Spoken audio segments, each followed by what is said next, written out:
ระมหาเถระพระเถรานุเถระเจ้าคณะพระสังฆาธิการครูบาอาจารย์เจ้าที่เปิดวิทยุฟังอยู่เวลานี้จุตน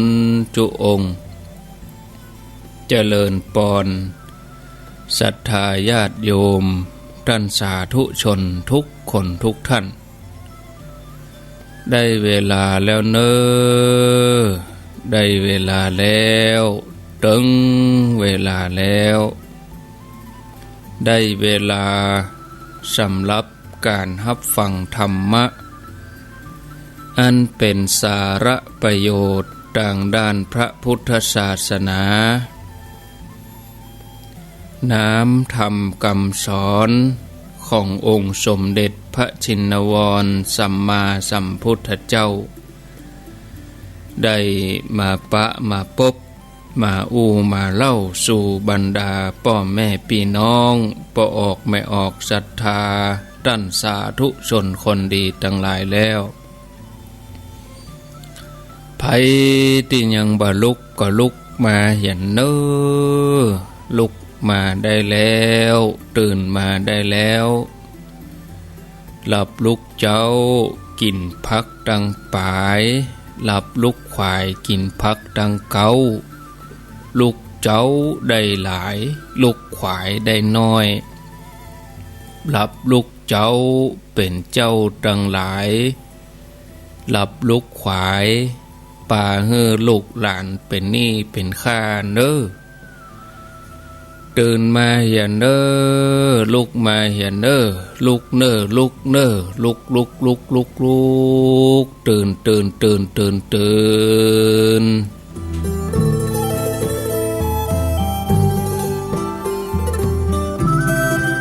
ลุกเจ้าตื่นตัวเจ้าบัวกับหันเยื่องนาพังพร้อมลุกควายบ่ตันหนตางกีดกอมก้าตัวบ่ต้อมปุ่นอายจุงเก่งเข้าไว้อย่าไปเฮือขวายต่อหน้าสบายจำไว้เน้อเจ้าจำไว้เน้อเจ้า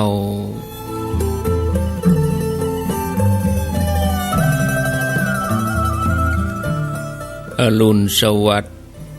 ธรรมะสวัสดีสวัสดียามเจ้าศรัทธาญาติโยมท่านผู้ฟังยินดีต้อนรับเข้าสู่รุ่งอรุณวันใหม่ปะกันเจ้านี้เป็นเจ้าของวันพัดวันพฤหัสบดี24 ธันวาคมพุทธศักราช 2563 วันนี้เป็นวันเดือน4ขึ้น10 ค่ำเดือน4เหนือขึ้น10 ค่ำพล่ำว่าเป็นวันพฤหัสบดีมาพบกับรายการเสียงธรรมแสงอรุณอยู่กับอาตมาภาพพระครูอภิวัฒนวิกรมวัดปักตังเจริญตำบลดอยหล่ออำเภอดอยหล่อจังหวัดเชียงใหม่เวลา 05:03 นาทีวันนี้มาล่ามาขวายไปหน่อยศรัทธาญาติโยมท่านทั้งหลายหลับลืมตื่นเนาะนาฬิกาก็ลืมปลุกหลับก็ลืมตื่นสะดุ้งตื่นเห็นกำตี 4กับตะได55 นาทีเปิดคอมพิวเตอร์ก็วันนี้ก็คอมพิวเตอร์ก็เหมือนจะอย่างใดหนาวกะนานออกหมุนอยู่จนโทรศัพท์ก็อดเถอะเริ่มได้ฮับสักสายฮับกะสาย2 สายแรก บลุกจะกาอย่างใดกาบัดสบายกาเป็นได้บ่จัดไรกันจึงมีคำถามสปานญาติโยมเขาก็ถ้าได้ยินเสียงก็แล้วใจได้ยินเสียงก็มีคำถามไปสปะบางทีก็สงสัยไปได้ยินก็นอนต่ออย่างนั้นญาติโยมเขานี่ฟังกันตั้งแต่เจ้าแล้วหรอตื่นเจ้ามาก็จุดมุ่งหมายก็คือได้ยินได้ฟังธรรมะได้ยินได้ฟังกระวนกระวายได้ยินได้ฟังเนี่ยก็แล้วใจไปเนาะมาจ้าดีกว่าบามาบางท่านก็ไปการแล้วเนี่ยประเดี๋ยวนี้บางท่านก็ยังบรรลุกเตื้อนอนฟังก็รับต่อไปก็บัดนี้วันพฤหัสบดีถึงเรื่องเกี่ยวกับโทษของวจีกรรมในยุคที่การติดต่อสื่อสารข้อมูลข่าวสารต่างๆผ่านเทคโนโลยีผ่านเครื่องมือสื่อสารอยู่ในมือของเขาเนี่ยมีในหันหมดโทรทัศน์กาวิทยุกากล้องถ่ายรูปเทปบันทึกคอมพิวเตอร์มันมีในมือถือนี่หมดเนาะมาเดี๋ยวนี้เป็นยุคที่เทคโนโลยีเจริญก้าวหน้าการกระทำต่างวาจาที่ฮ้องว่าวจีกรรมก็เป็นโอกาสที่ทำผิดพลาดกันได้ง่ายขึ้นวจีกรรมนั่นไม่ได้หมายถึงการอย่างเดียวแต่ยังหมายถึงการสื่อสารผ่านตัวหนังสือปรามาสกันหมิ่นประมาทกันกล่าวร้ายว่าร้ายกันด่ากันเนี่ยโจมตีกันเนี่ยจัตถาญาติโยมท่านทั้งหลายซึ่งในทางพุทธศาสนาเปิ้นก็วางหลักไว้องค์ของกรรมองค์ของวาจาสุภสิทธิ์หลักของเปิ้นมีอยู่5 อย่างมีอย่างพ่องก็เราก็ลองฟังในเวลาที่มีอยู่นี่เนาะ1องค์ของกรรมหรือว่าวาจาสุภาษิตต้องเป็นกรรมจริงเป็นกรรมที่บ่คลาดเคลื่อนจากความเป็นจริงบ่บิดเบือนจากความเป็นจริงบ่เสริมความเนาะคือกรรมบ้านเฮาคือบ่แม่ไปน่ะบ่น่ะต้องเป็นเรื่องจริงบ่ใจเป็นกรรมที่ปั้นแต่งขึ้นมาต้องเป็นความจริงอันที่2ต้องเป็นกรรมสุภาพเป็นกรรมที่ไพเราะกลั่นกรองออกมาจากใจที่บริสุทธิ์บ่เป็นกรรมหยาบกรรมด่าประชดประชันเสียดสีว่าเพื่อให้ตัวเองสะใจแล้วใจแต่คนอื่นนั้นบ่ได้มีความรู้สึกที่จะดีเพราะมันเป็นกรรมหยาบฟังแล้วก็บ่ม่วนหูระคายหูกึดถึงก็ระคายใจอันที่3แล้วก็ให้เกิดประโยชน์เกิดผลดีถึงคนคนฟังถึงแม้กรรมนั้นเป็นกรรมจริงกรรมสุภาพแต่ถ้าแล้วบ่เกิดประโยชน์อันยังกลับทำให้เกิดโทษก็บ่ควรอันที่4โดยจิตเมตตาด้วยความปรารถนาดีใครให้คนฟังมีความสุขมีความเจริญใจ ในข้อนี้ยังหมายถึงแม้จะอู้จริงอู้สุภาพอู้เกิดประโยชน์ก็ตามแต่ต้องเอาใจเขามาใส่ใจเฮาด้วยบ่ใจถือว่าเฮามีความปรารถนาดีแล้วใครอู้อันยังก็อู้บางทีผู้ฟังอาจจะฮับบ่ได้ก็มีนะอันที่ห้าอู้ถูกกาลเทศะบ่ใจกรรมอู้ที่เป็นกรรมจริงกรรมสุภาพเป็นกรรมที่มีประโยชน์ถึงแม้จะเป็นกรรมอู้ที่มีเมตตาแต่ถ้าผิดจังหวะบัด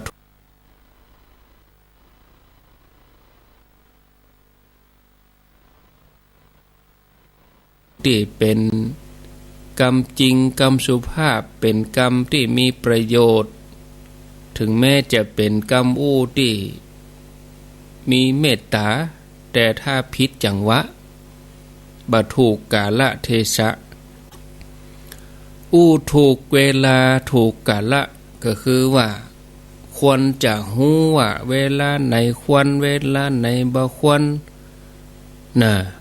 อู้เมินอู้สั้นอู้ยาวอู้บ่ยาวเนี่ยเอาควรจะวางหลักไว้อู้ถูกสถานที่กาละคือเวลาเทศะคือสถานที่หูว่าในสถานที่นั้นเป็นอย่างใดส่องหน้าคนหลายก็บางทีปรารถนาดีแต่มันคนอื่นฟังแล้วมันบัดใจเหตุการณ์นั้นสิ่งแวดล้อมนั้นนะสมควรจะอู้ก็หากอู้ไปแล้วจะมีผลดีผลเสียอย่างใดอย่างการอู้ถือว่าเป็นการสื่อสารอย่างหนึ่งบางทีสื่อสารไปพิมพ์ข้อความไปอู้ไปขาดสติขาดการพิจารณาเอาม่วนเอาสนุกปากนะโดยที่บ่มีข้อมูลที่แท้จริงบ่เพียงแต่จะเป็นวาจาที่บ่สุภาษิตแล้วก็ยังก่อให้เกิดทุกข์โทษแก่คนอู้โดยมาตามหลักกฎแห่งกรรมซึ่งองค์พระสัมมาสัมพุทธเจ้าพระองค์ทรงค้นพบว่ากฎแห่งกรรมเป็นกฎธรรมชาติที่บ่มีผู้ใดฝ่าฝืนได้เป็นสิ่งที่มนุษย์เฮาทุกคนต้องปฏิบัติถ้าหากบ่ปฏิบัติตามกฎแห่งกรรมก็จะเกิดโทษชีวิตบ่ได้รับความสุขฉะนั้นพระสัมมาสัมพุทธเจ้าก็เลยสอนว่ากฎแห่งกรรมเป็นเรื่องใหญ่แล้วก็มีหลักกรรมเป็นเรื่องของการประกอบเข้ามาคือคนเฮาทำกรรมดีก็ย่อมได้รับผลดีทำกรรมชั่วก็ได้รับผลชั่วเหมือนคนนี่หว่านพืชอย่างใดก็จะได้รับผลอย่างนั้นวจีกรรมอันนี้เป็นอกุศลเป็นทุพภาษิตโดยเฉพาะที่กระทำการด่าการบริพาทการได้ด่าได้ว่าเสียดสีส่อเสียดนะพระสงฆ์องค์สังฆเจ้าก็ยังกับนางจินจามานที่ไปด่าพระพุทธเจ้าเปิ่นจ้างมาด่าก็ด่านี่นะคนที่กล่าววจีกรรมนั่นเป็นอกุศลวจีกรรมไม่ใช่ว่าอย่างที่บอกญาติโยมว่าไม่ใช่เพียงแต่อู้ออกปากนะคือเจตนาพิมพ์ข้อความเข้าไปลงในสื่อโซเชียลอย่างไปด่ากันในอินเทอร์เน็ตในเฟซในไลน์กระแนะกระแหนประชดประชันเสียดสีกันเนี่ย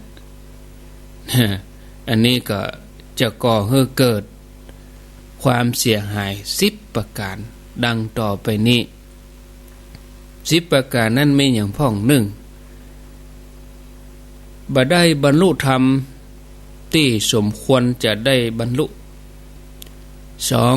เสื่อมจากธรรมที่บรรลุแล้ว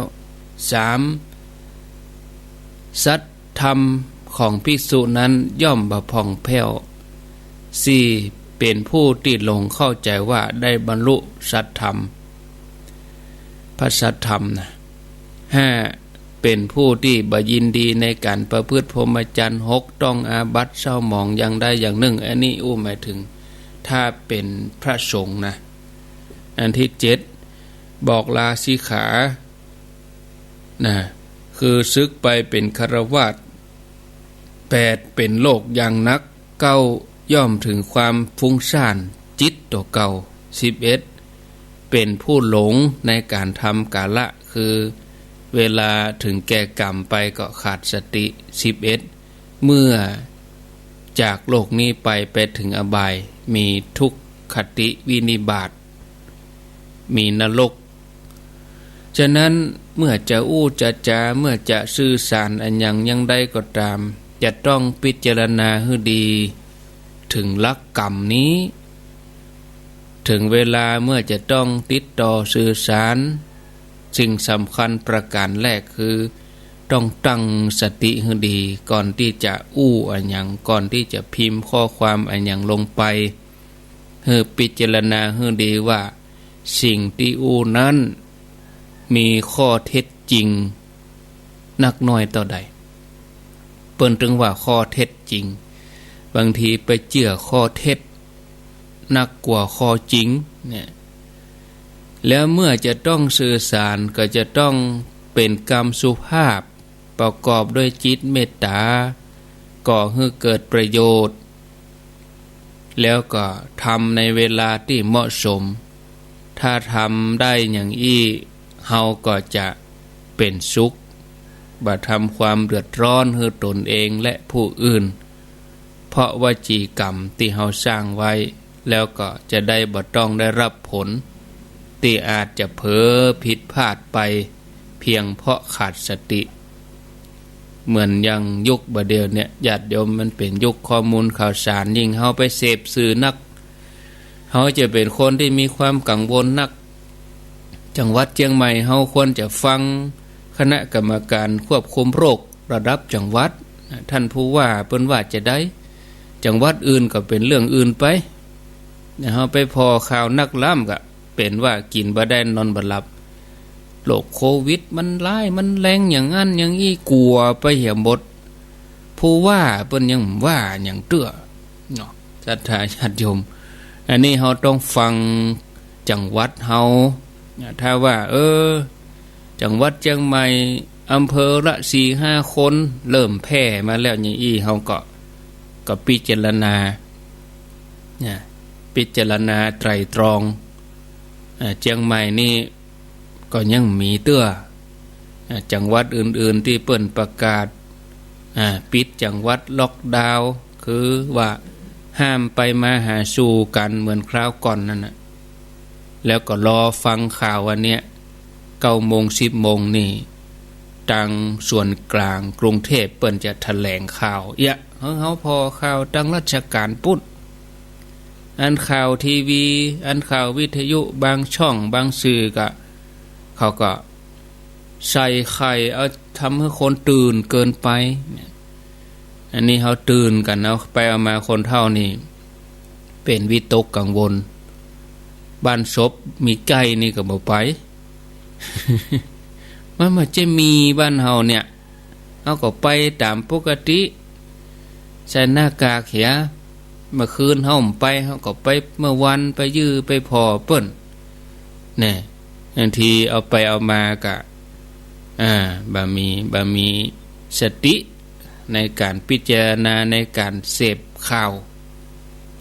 เอาไปเอามาคนที่จังหวัดที่เปิ้นมีโรคตัวนี้เกิดขึ้นเปิ้นปอดได้อันที่จังหวัดที่บ่มีโรคเนี่ยมันจะเป็นโรคก่อนนะเป็นไม่ใช่เป็นโรคโควิดนะเป็นโรคประสาทนะ เป็นโรคกลัวเป็นโรคกังวลเนาะ ศรัทธาญาติโยมท่านทั้งหลายก็เสพข่าวก็ให้มีสติน้อยพิจารณาให้ดีอันใดเป็นอันใดก็พิจารณาให้ดีใจสติให้เต็มที่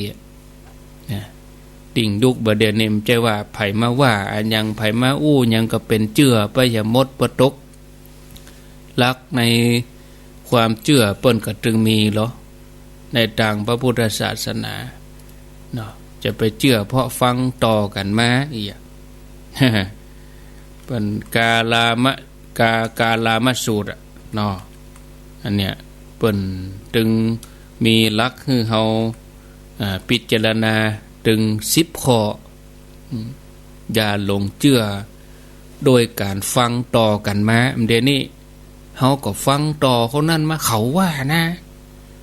เดี๋ยวนี้ว่าอำเภอเฮาแล้วโดยรอก็อันตื่นกันไปที่จริงบ่ใจบ่มีนะแชร์ออกไปอย่าหลงเชื่อด้วยการถือสืบต่อกันมาอย่าหลงเชื่อด้วยข่าวลืออันนี้ข่าวแท้นี่บ่เชื่อไปเชื่อข่าวลือเขาว่าลือกันไปอย่างนั้นอย่างนี้หลงเชื่อด้วยอ้างตำรับตำราอ้างคัมภีร์หลงเชื่อด้วยหลักตรรกะขาดคะเนอนุมานนะหลงเชื่อด้วยการกึดเอาตามเหตุตามผลแล้วก็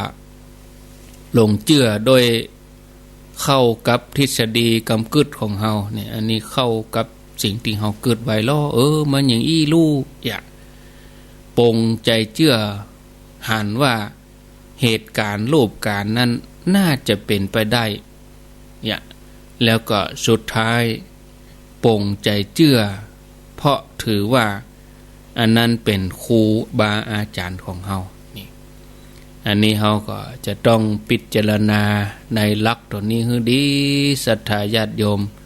ในสิ่งที่เฮาเองสงสัยเฮาก็ต้องสืบสวนเฮาต้องพิจารณาโดยสติว่าสิ่งมูนี้เป็นกุศลก็กุศลก็เนี่ยมันสุดท้ายมันก็บ่พ้นความงมงายศรัทธาญาติโยมท่านทั้งหลายเนาะบางทีก็ลงไปลงประเด็นลงทิศลงทางเนาะศรัทธาญาติโยมทั้งหลายตัวกาลามสูตรนี่ที่พระองค์ได้ทรงตรัสไว้นี่ชัดเจนเลยชัดเจนแน่นอนนะเฮาพิจารณาในพระไตรปิฎกที่เปิ้นชื่อว่ากาลามสูตรนี่นะปรากฏในพระไตรปิฎกชื่อเกสะปุตตสูตรนะพระองค์ได้แสดงสูตรนี้แก่เจ้าเมืองกาลามะอยู่ในเกสะปุตตนิคมเปิ้นก็เลยชื่อปรากฏว่าเป็นเกสะปุตตสูตรหรือว่ากาลามสูตรอันเดียวกันเพราะฉะนั้นเปิ้นก็เลยตั้งชื่อสูตรนี้ตามชื่อของเมืองชื่อของนิคมแคว้นนี่เกสะปุตตสูตรแต่คนที่อยู่ในเมืองในนิคมนี้หรือตำบลนี้เป็นเชื้อสายเป็นญาติตระกูลเดียวกันหมดคือญาติตระกูลกาลามะเขาก็เลยห้องเจ้าบ้านเจ้าเมืองนี้ว่ากาลามะชนก็คือคนนามสกุลเชื้อสายเดียวกันมีโคตรมีตระกูลอันเดียวกันคือกาลามะโคตรอันนี้เปิ้นก็เลยห้องสูตรนี้จากเกสะปุตตสูตรเป็นกาลามสูตรพระสูตรนี้เป็นพระสูตรที่บรรยาวแต่มีความลึกซึ้งประกอบด้วยเหตุด้วยผลผู้ที่นับถือพระพุทธศาสนาอันเป็นพุทธศาสนิกชนก็ควรจะศึกษาให้ดีเอามาเป็นหลักวางไว้เป็นหลักใจเหตุใจผลตามวิทยาศาสตร์สอดคล้องกับกฎวิทยาศาสตร์สูตรนี้เป็นไปโดยย่อในสมัยที่พระพุทธเจ้าพระองค์เสด็จไปเกสะปุตตนิคม อันเป็นที่อยู่ของเจ้ากาลมโคตหรือว่ากาลมชนเจ้ากาลมะในเกษพุทธนิคมนี่หูข่าวว่าพระพุทธเจ้ามีชื่อเสียงโด่งดังเนาะพระองค์จะเสด็จมาที่บ้านที่เมืองเฮาก็เลยปากันเข้าเฝ้าจำนวนนักเลยทีเดียวเพราะชื่อเสียงพระพุทธเจ้าดังก้องไปอิติปิโสภควาอรหังสัมมาสัมพุทโธอย่างที่เฮาสวดมนต์กันนะปรากฏในพระสูตรต่าง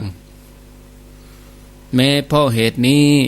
พระพุทธเจ้าพระองค์นั้นเป็นพระอรหันต์เป็นผู้ตรัสรู้ชอบเองเป็นผู้ถึงพร้อมด้วยวิชาและจรณะเสด็จไปแล้วด้วยดี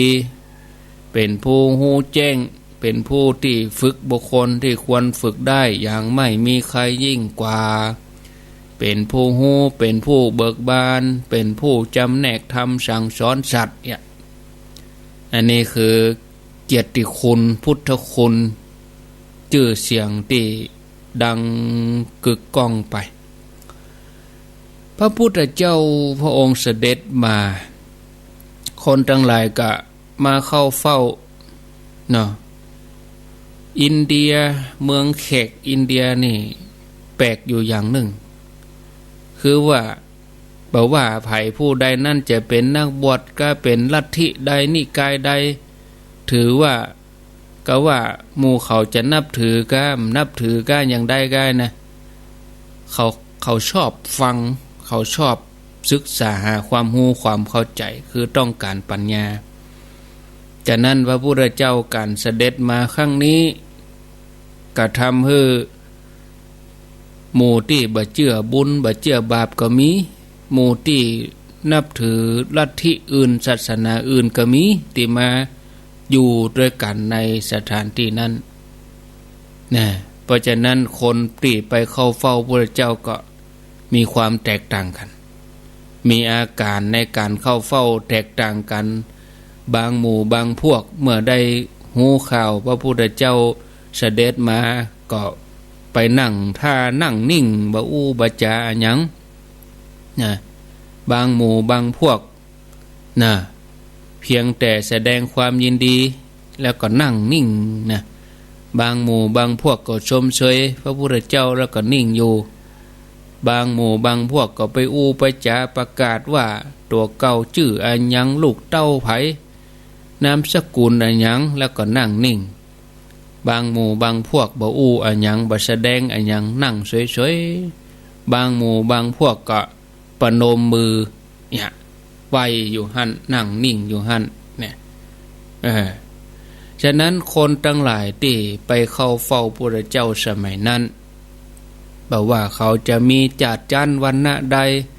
ก็สามารถเข้าเฝ้าพระพุทธเจ้าอย่างใกล้ชิดพระพุทธเจ้าบ่ได้ทรงถือจันวรรณะทั้งที่พระองค์เป็นวรรณะกษัตริย์เป็นโอรสกษัตริย์ตั้งแต่ประสูติ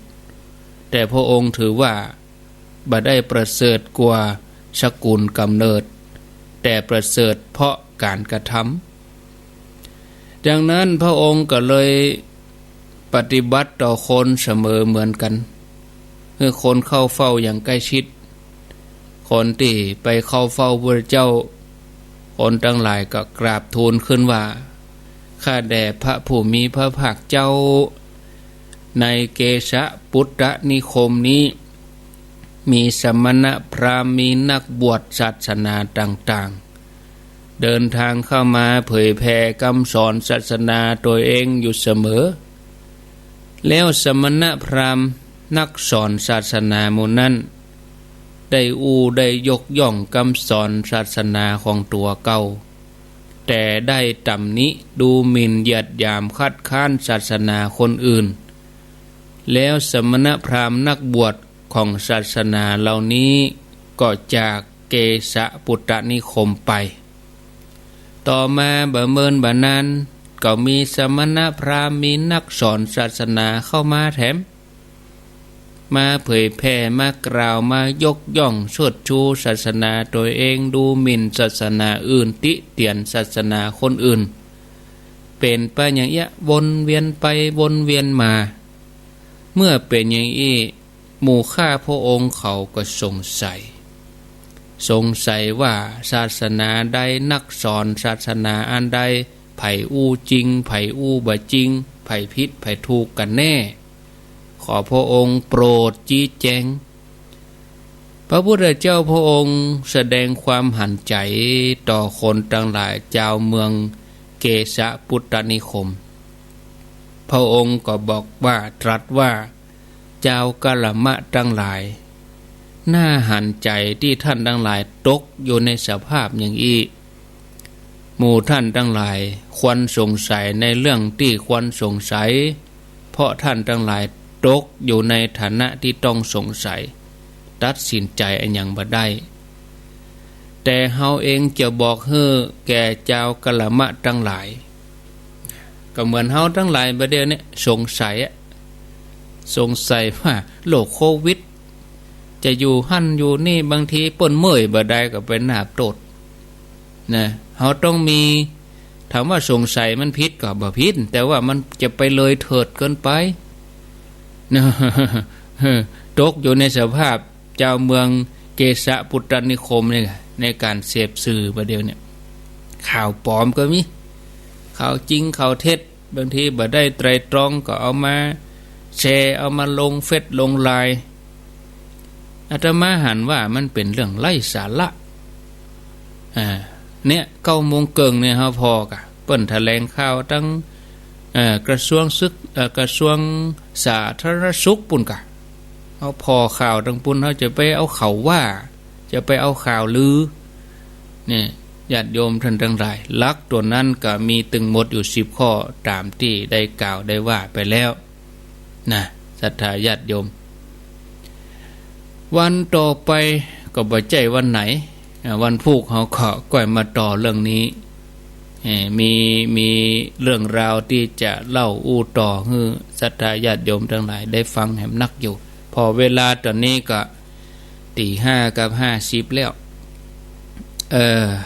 ก็0998366322ก็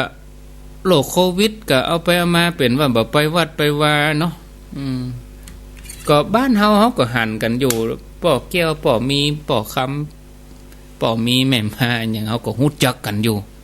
ไผเดินทางไปที่ไหนไผไปไหนมาไหนเฮาก็หันกันอยู่โดยเฉพาะชนบทบ้านนอกบ้านนาไผแปลกตาไผบางทีคนมันก็บ่ได้พิจารณาหยังนะวัดบ่ไปเอาไปเอามาก็มันมาใจต้องพิจารณาให้ดี0998366322เจริญปนเจ้าว่าไปเลยแม่บัวเขียวเจ้าพระจ่าที่อูเนถูกต้องถูกต้องดีเลยนอถูกต้องดีเลยอยู่ตรงบ้านแม่บัวเขียวเขาเนี่ยม่วนมากลัวเกินเนาะพ่อเขาไปตวยข่าวนะกะเจ้าตามข่าวเกินเจ้าโมทนาหมดเอาคนน้อยเอาคนน้อยเวลาเหลือน้อยเจริญปนว่าไปเลยน้องเบลว่าไปครับวันนี้แต่ว่านี่ได้ฟังพระครูเพิ่นถ่ายทอดในเนื้อคือสีขาวตะวันเมื่อคืนจะคืนน่ะครับทุกวันพุธกะทุกวันพุธพอดีถ้าอาจารย์อนาลัยเปิ้นบอกมานี่เปิ้นจะถ่ายทอดก็อันนั้นก็แตนไป2 ทุ่มครึ่งถึง4 ทุ่มยินดีเนอสาธุคนน้อยเนาะจะเดินปนไหว้สาเจ้าท่านพระครูจากดังใดหนองด้วยท่านพระแกนเจ้ามุทนาเนอสาธุเจริญปนไปยังเว้ยรายงานตัวให้ก็เอาเจริญปนจากดังใด จากทางใด ฟองมาจะไม่งอนกลางแล้ว ฮะ ไม่งอนกลางแล้ว แม่งอนอนุโมทนา สองสาม สาธุเจริญปน เจ้าไว้สาเจ้า จาก นะ ที่ เจ้า ไหน หนาวขนาดบ้านปะยุ้ย อ๋อป่างิ้วเวียงปะเป้าจะไปตื่นข่าวหรือ ปัก เนอะ ตั้งเจริญนี่มันหนาวเท่าไหร่กัน หนาวกับพระทบในตึงผ้าตรวจผ้าห่มตึงหมวกตึงหมอนนี่โธ่ อันโควิดจะแต่จากมาเฮาค่ะ โอ้กับพ่อข่าวราชการพวกไงจะไปว่าข่าวลืออย่างเนาะ การปะยุ้ยเขาก็กว้างขนาด กลัวหยังโรคอุบัติเหตุพวกกะโรคขี้เหล้าขี้ยาพวกกะเขาขี่รถไปมันจะมาจนเขามันได้โมโห อันนั้นบุปผาเนาะ นั่นน่ะอโมทนา เจ้าไว้สา คนน้อยคนน้อยเลย5 นาทีเจริญปน ท่านพระครูเจ้าไว้สาเจ้า อ้าวว่าจะได้ จะเกณฑ์ดินนะเจ้า โมทนาแม่มาวเจริญปนเจริญปนจากดังใดเจริญปน ค่ะพระพระครูเจ้า อยู่ที่ไหน เจ้ายมพิสมัยนะ โยมพิสมัย เนี่ยว่าเจอข่าวลือนะเป็นละวุ่นละวือมันก็หอบประเดี๋ยวนี้ ละวุ่นละวือไปอย่า นะ นะก็เลี้ยงไปเฮียให้มันแล้ว นะ แล้วใจถึงคนอยู่คนจะไปก็แล้วใจไปเฮียเนาะ เจ้า เลี้ยงไปดีที่สุด ก็กลัวเนาะ นั่นกะโมทนา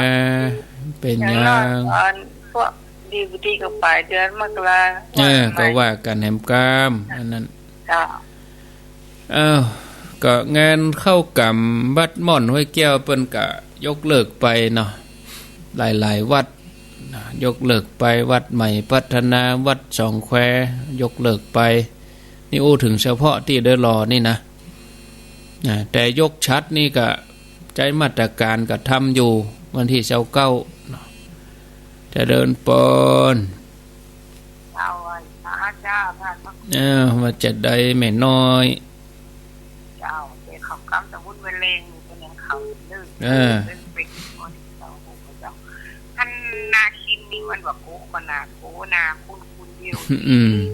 มุสครเดี๋ยวนี้ฟันปลายแล้วนะการสมุสครทีเดียวมันจุอยู่หั่นน่ะเปิ้นก็คุมอยู่ได้ทางราชการเปิ้นควบคุมของเปิ้นหลอกอันนี้หือยายไปไหนสื่อจักหาคิดว่าหือสื่อไอ้สีมาลำหลอกกูโมทนาองค์ความหู้หมู่นี่ตางั้นหมอทางส่วนราชการเปิ้นโอ้เปิ้นหู้ดีแล้วเฮานักบุคลากรสภาพกำลังอะไรอย่างแต่เขาก็คือความร่วมมือกันคือความร่วมมือกับเปิ้นเขาก็รอฟังมันก็จังหวัดไผ่จังหวัดมันนะแล้วแต่ละจังหวัดเนาะอันนี้งานประกาศแต่ว่างานอันเข้าดาวฤดูหนาวเชียงใหม่ยังทำอยู่นี่นะเปิดทำอยู่งานซ้ำให้เหลืองานเดี๋ยวไปวาดวันศีลนั่นก็งานฤดูหนาวนี่เนาะ งานเข้าดาวเชียงใหม่นี่เพิ่นยังทำอยู่นะยังให้เหลืองานไปบ้านศพไปวันศีลหน้าศีลวันผู้วันฮือศีลสีเปงนิวก็เนาะเจริญปนไหว้สาเจ้าท่านพระครู บ้านเฮามันจะมีแรงงานพม่ามาเหรอมันไก่เขตแดนเขาอยู่หรอ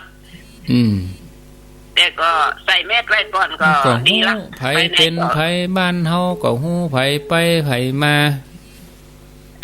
คนแปลกหน้ามามันดึงหูนี่เนาะเปิ้นอยู่เมินก็มีเหรอที่เปิ้นแบบไปไหนเปิ้นมาใช้แรงงานเปิ้นอยู่จะเป็นจัดเมินเป็น5 ปี10 ปีก็มีมูติมาใหม่ตั้งเฮามันมีจะไปว่าเป็นพม่าเปิ้นเป็นไต้ใหญ่พม่านั้นมันปูนตังสมุทรสาครตังระยองตังจันทบุรีพุ่นน่ะนี่ตังปูนเนาะแต่งงานตังบ้านเฮานี่เปิ้นเป็นไต้ใหญ่นะตังเฮา นี่มันมีอันคนดีเข้ามาใหม่ๆนี่มันมี ท ละ หารอยู่เดี๋ยวไปบอกกองมาอสมเพิ่นไปแล้วป้าหลวงเพิ่นไปแล้ว ประกบเลยนะ นั่นนะครับ ปลอด สา ภัยอยู่บ้านเรา ธุหมดเวลาโอ้เบิ่นไปก็หมดเวลาเอาแล้ว วางสายก็ยังมีมาติ๊กๆเอาลาศรัทธาไปก่อนเด้อโชคดีมีใจอายุวันโนสุขัง